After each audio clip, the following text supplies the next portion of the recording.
military bases in Pakistan's southwestern Balochistan province came under heavy attack by the militants, triggering gun battles between the armed forces and the insurgents.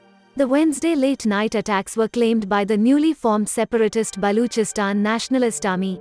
The Pakistan Army said both of the attacks, one in Panjgur and the other in Noshki district, had been repulsed. BNA claimed that it had killed more than 100 soldiers in the attack. In a press release, the militant organization said that major parts of Panjgur and Noshki military camps in Pakistan were still under its control. Large parts of camps have been completely destroyed.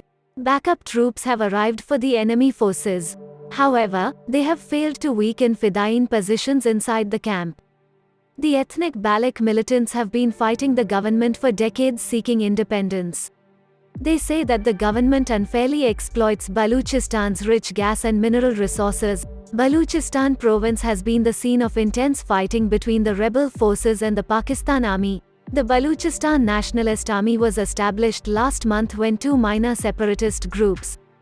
The attacks have been growing in numbers ever since the involvement of China through its Belt and Road Initiative. China has been developing Gwadar Port and other projects in the province as part of CEPC, which is part of the BRI project. The upcoming Indian Defence Expo will be hosted by Gujarat in Gandhi Nagar from 10th to the 13th of March 2022.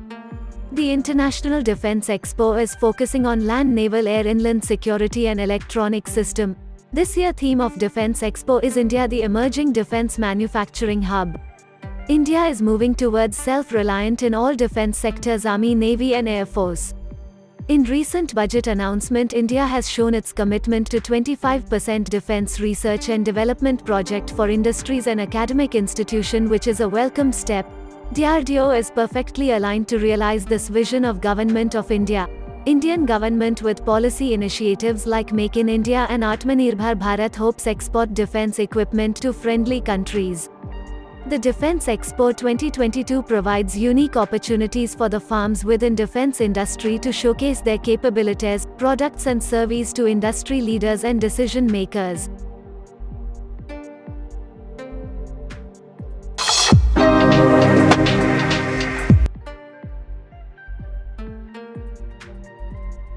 Russian Foreign Minister Sergei Lavrov and his Chinese counterpart, Wang Yi, discussed the situation in Ukraine, Afghanistan and other issues during a meeting on Thursday.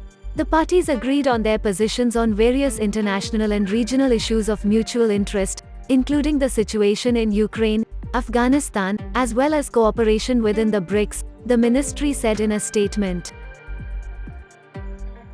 The UN Security Council on Monday voted to proceed with a public meeting on Ukraine, with Russia and China opposing the move. A total of 10 members of the Council voted in favor of the meeting, 2 against, and 3 abstained. UN Under-Secretary General for Political and Peacebuilding Affairs Rosemary DiCarlo had called on all sides to refrain from provocative rhetoric on the Ukraine crisis.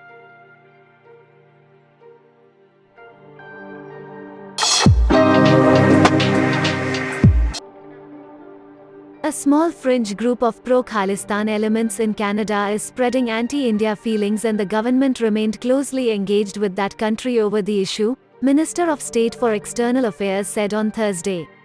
He told that both countries have recognized the fundamental principle of respect for sovereignty, unity and territorial integrity of India and Canada's basis of bilateral ties.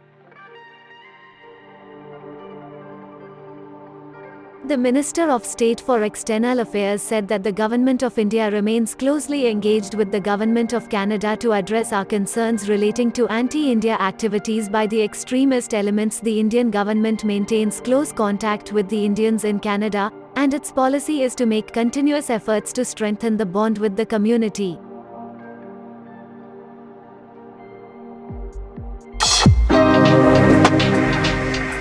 Israel and India have achieved an unprecedented development in their bilateral relation together since the establishment of formal diplomatic ties on January 29, 1992. The relations between our two ancient civilizations date back thousands of years, and the Jewish community in India is one of the cornerstones of these ties. During the last 30 years, bilateral relations have matured in a wide variety of fields: health and innovation, agriculture and water, trade and economic activities, science and technology, research and development, defense and homeland security, art and culture, tourism and space. Jews have been living in India peacefully for generations.